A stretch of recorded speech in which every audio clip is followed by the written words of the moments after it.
اللہ کے نبی کیا فرما رہے ہیں؟ سب سے بڑا بااخلاق وہ ہے کہ جس کے گھر والے اس سے خوش ہیں. سبحان اللہ. اور آپ فرما رہے ہیں تم سب میں سب سے زیادہ بااخلاق میں ہوں کیونکہ میرے گھر والے مجھ سے تم سب سے زیادہ خوش ہیں. کم و بیش الفاظ ہیں. ہاں دیکھو تو صحیح. کسی نے پوچھا حضرت ہند بن ابی حالہ سے، یہ حضرت حسن اور حسین کے ماموں ہیں، ان سے پوچھا رسول اللہ صلی اللہ علیہ وسلم کیسے تھے؟ تو فرمایا ایک غم کی حالت میں بیٹھے رہتے تھے مسجد کے اندر، ایک غم کی حالت میں بیٹھے رہتے تھے مسجد میں. ہاں یہی سوال کسی نے اما عائشہ سے بھی کر لیا، کیسے تھے؟ فرمایا ہر وقت ہنستے رہتے تھے، مسکراتے رہتے تھے، ہم سے مذاق کرتے رہتے تھے، ہاں گھر کے کام کر دیا کرتے تھے. واہ واہ سبحان اللہ. ہم میں سے کون چاہتا ہے، ہم میں سے کوئی بھی نہیں چاہتا کہ گھر والی کے قصے ہمارے اور میرے اور میری گھر والی کے قصے لوگوں کو پتا چلے، کوئی نہیں چاہتا.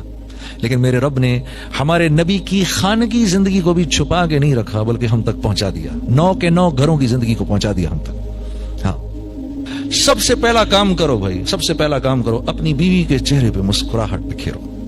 ہاں 4 موقع ہیں جن پر اللہ رب العزت مسکراتے ہیں. 4 موقعوں پر اللہ مسکراتے ہیں. واہ.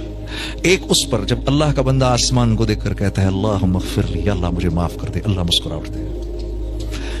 دوسرا موقع جب عرفہ میں لوگ جمع ہوتے ہیں، ہاں اور حاجی عرفہ میں گھوم رہے ہوتے ہیں، تو اللہ رب العزت اپنے بندوں کو، حاجی اپنے مہمانوں کو، اپنے ضیوف کو دیکھ کر مسکراتے ہیں.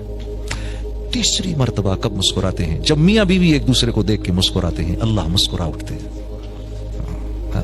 چوتھی مرتبہ جب بیوی شوہر کے چہرے پر چھینٹا مارے اور شوہر بیوی کے چہرے پر چھینٹا مار کر اس کو تہجد کے لیے اٹھائے، بوتل نہیں اونڈیلنی، ہاں چھینٹا مارنا ہے، ہاں چھینٹا مار کے اٹھائے، اس پر اللہ مسکرا اٹھتے ہیں.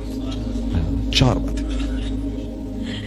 سب سے قیمتی رشتہ اس معاشرے کا میاں بیوی کی زندگی. آج اس ملک میں ان امپلائمنٹ کا نعرہ کیوں نہیں لگتا؟ ایک وجہ ہے بس، بہت بڑی وجہ، اور وہ ہے دی انسٹیٹیوشن آف میرج. اس وجہ سے اس ملک میں ان امپلائمنٹ کا نعرہ نہیں لگتا. اس ملک میں ہر وقت روتے رہتے ہیں. رزق کی تنگی. الشیطان یعدکم الفقر. شیطان کا سب سے بڑا ہتھیار کیا ہے؟ تو کھائے گا کہاں سے؟ سب سے بڑا ہتھیار یعدکم الفقر. اور جب وہ انسان کو فقر کے خوف میں مبتلا کر دیتا ہے تو اس کے بعد شیطان کے لیے انسان سے ہر قسم کی بے حیائی کروانا آسان ہو جاتا ہے.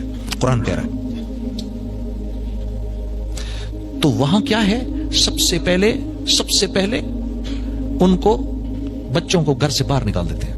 میاں بیوی کا تعلق اس بنیاد پہ ہے کہ تو بھی کام کر رہی ہے، میں بھی کام کر رہا ہوں، اس بنیاد پر. تب ہم بلز پے کریں گے. اگر تو نے مجھے چھوڑا، اگر تو نوکری سے گیا تو بھائی سامان اٹھا کے گھر سے بھی نکل جانا، رشتہ ختم.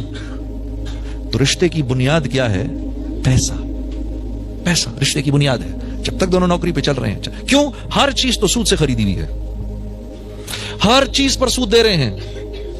بال سود میں اٹکا ہوا ہے. ایک چیز سود پر ہے، ایک چیز سود پر ہے. یہاں کیوں بچے ہوئے ہیں ہم؟ یہاں اس لیے بچے ہوئے ہیں کہ میاں بیوی ساتھ ہیں،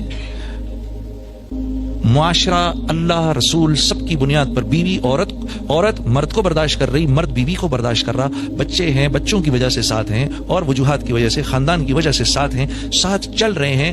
اب جب بچے بڑے بھی ہو جاتے ہیں تو باپ کی دل سے یہ خواہش ہوتی ہے کہ مجھے چھوڑ کے نہ جائے، میرے ساتھ ہی رہے. جو جگہ گھر میں تھوڑی بہت جگہ اس میں رہے، میرے ساتھ ہی رہے. چلو بھائی ابھی کام نہیں کر رہا، کر لے گا، 6 مہینے بعد مل جائے گی نوکری، چھوڑ کے نہ جائے مجھے. تو خاندان انٹیکٹ ہے. والد کی عمر بڑی ہو گئی، والدین کی عمر بڑی ہو گئی. اب بچے کی خواہش ہے میرے باپ نے میرے لیے اتنا کیا، میری ماں نے میرے لیے اتنا کیا، میرے دل کی خواہش ہے میں کچھ کر لوں ان کے لیے. اس لیول کا تو نہیں ہو سکتا جس لیول کا والدین نے کیا، وہ تو نہیں ہو سکتا. ہاں ایک آدمی نے جا کے اللہ کے نبی سے عرض کی، یا رسول اللہ جیسے میری ماں مجھ کو نہلاتی تھی، آج میں بھی اپنی ماں کو نہلا رہا ہوں، کیا میں نے وہ حق ادا کر دیا؟ کیا جواب دیا میرے نبی صلی اللہ علیہ وسلم نے؟ آپ نے فرمایا ہائے ہائے، جب وہ تجھ کو نہلاتی تھی نا تو تیری زندگی کی دعائیں کرتی تھی، آج تو اس کو نہلا رہا ہے تو اس کے مرنے کی تمنا کر رہا ہے، تو نے کہاں سے اس کی برابری کر دی؟ ہاں میرے دوست، خوش قسمت ہیں وہ لوگ جن کے والدین ابھی تک زندہ ہیں. خوش قسمت ہیں وہ لوگ جن کے والدین زندہ ہیں. باپ کے اور بیٹے کے بیچ میں رشتہ انتہائی نازک رشتہ ہوتا ہے. اسی لیے جس بیٹے نے اپنے باپ کو راضی رکھا، ہاں، تو جو دعا باپ کے دل سے نکلتی ہے، زبان سے نہیں، باپ تو دیتا ہی رہتا ہے زبان سے دعا، ہاں، جو باپ کی جو دعا اس کے دل سے نکلتی ہے، اس کے اور اللہ کے بیچ میں ایک بھی حجاب نہیں ہوتا، جو دعا باپ اپنے بیٹے کے لیے کرتا ہے۔ ماں کے لیے تو کرتے ہی ہیں، بیٹے تو ماں کے ہو ہی جاتے ہیں۔ عجیب، میں حیران ہوتا ہوں کہ ماں کے بارے میں نہیں فرمائی یہ بات، باپ کے بارے میں فرمائی۔ ہاں، ارے یار ڈیڈی آپ کو کیا پتا، بابا آپ کو کیا پتا، ارے ڈیڈی وہ دن گئے، اف یار اس باپ کو دیکھو تو صحیح، ذرا ایک مرتبہ دیکھتے رہو، اس کو دیکھتے رہو، یہ نہ ہوتا تو تو بھی نہ ہوتا۔ ہاں، آج اس کو کہہ رہے ہو، آج اس کو کہہ رہے ہو یہ بات، عجیب۔ ہاں، اللہ اس بول سے حفاظت فرمائے۔ ہاں میرے دوستو، کوئی بول ایسا باپ کو نہ بولنا، کوئی بول ایسا ماں کو نہ بولنا۔ ماں تو چلو پھر دوستی ہو جاتی ہے، ہاں، باپ کے سامنے نہیں بولنا۔ بد نصیب ہے وہ جو باپ کے سامنے بولتا ہے۔ استاد کے سامنے مت بولنا، استاد کے سامنے مت بولنا، باپ کے دوستوں کے سامنے مت بولنا۔ ہمارے اوپر 4 رشتے فوراً متوجہ رہتے ہیں، ہم سب پہ، ہم سب مردوں پر 4 رشتے ہر وقت متوجہ رہتے ہیں۔ سب سے پہلے باپ کا، پھر استاد کا، پھر سسر کا، پھر باپ کے دوستوں کا۔ یہ 4 رشتے ہر وقت متوجہ رہتے ہیں، اتنے ہی طاقتور اور پاورفل رشتے ہیں یہ۔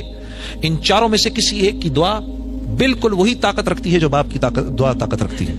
باپ کے کسی دوست نے دعا دے دی بیٹا آپ کو، دیکھو میں نے کیا کرنا ہے باپ کے دوست کا، باپ چلا گیا میں کیا کرنا ہے، لیکن وہ بات باپ کے دوست کو وہ بات یاد ہے کہ میں آیا کرتا تھا اس گھر میں، چھوٹا سا تھا، اس کو گود میں بٹھاتا تھا، میرا دوست تھا، آج میرا دوست چلا گیا، آج یہ مجھے نہیں پوچھ رہا، حالانکہ اس بات کا احساس مجھے نہیں ہو رہا، مجھے فرق ہی نہیں پڑ رہا، بھئی اب ابا نہیں ہے تو چلو اب دوستوں کا میں کیا کروں، ان کے دوستوں کا۔ ہاں، کیسا عجیب دین ہے۔ لیکن میرے عزیز دوست، تمہیں اس بات کا احساس نہیں ہو رہا کہ ان کے دل پر کیا گزر رہی ہے۔